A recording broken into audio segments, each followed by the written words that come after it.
Let's connect the TP-Link RE300 range extender to your home network using the smartphone. First of all, plug the extender into a power outlet somewhere near your router, as close as it possible, and then you can continue on your smartphone. First, you want to go to your respective application store and get the TP-Link Tether application. Open the application, and if you don't have the TP-Link account, you will be asked to create the account and log in. This is simple, so let me skip the explanation. And once you logged in, you need to see My Devices screen. If you don't see this screen, go to the burger menu at the top left corner and tap on My Devices here.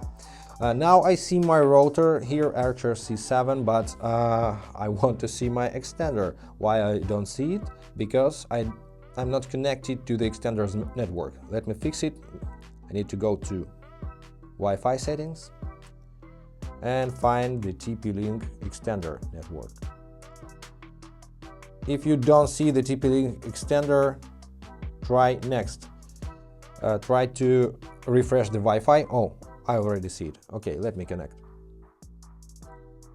But anyways, if you don't see the extender here for a long time, try to restart the Wi-Fi or just refresh the list if you have such an option, or restart the extender itself. Once you're connected, go back to the application and you will see the extender here. But if not, if you don't see the extender here, you can tap on this plus icon at the top right corner and add a range extender.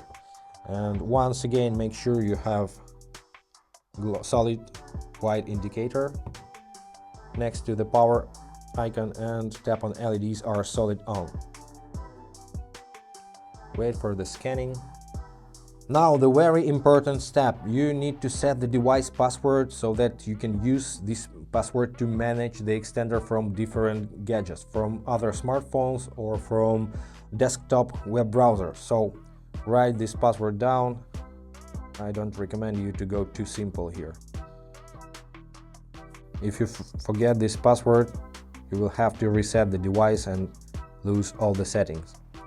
So write it down somewhere. Once we created the password, we are prompted to select the network we wish to extend. So first we need to select the 2.4 GHz network. My network's name is my Wi-Fi, so let me select my network and enter my current Wi-Fi password. Tap on next right here. Select the 5 GHz network. Enter the password. Check everything if it's correct. If yes, tap on next once again. Here you can rename your extender. For example, if you wish to tell apart the routers in the bedroom and living room, you can rename the extender right here. But let me stick with the default name. The default name is the same as my main router's network name, but with ext added to the end, which stands for extender. Tap on next. And when you see this screen, which is named confirm location, look at your extender. You need to see 4 glowing indicators here. If you see only 2.4 GHz network indicator, but you have dual band router, don't worry. Maybe you've mistaken on the step of entering the password for 5 GHz network, but you can set it up later. So if you have at least 3 glowing indicators, you can tap on next. And then you can connect to your network, copy password, go to networks.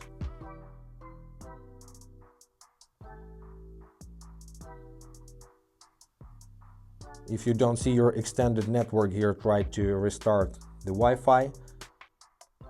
But here it is, extended. Let me connect to 5 GHz.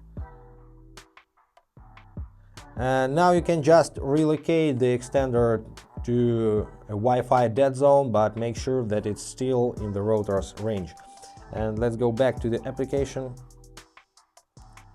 logging in.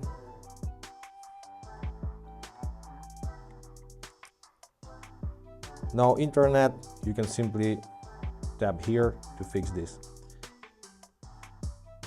Everything works.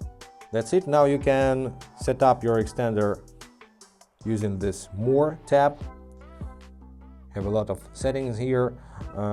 One of my favorite features is OneMesh, so you can connect all your extenders into a single unified network and have one password for the entire home, and your devices will be connected to Wi-Fi at the highest possible speed. So that's it, guys. I hope this video was helpful. Subscribe to the channel, hit the like button, and thanks for watching. Bye.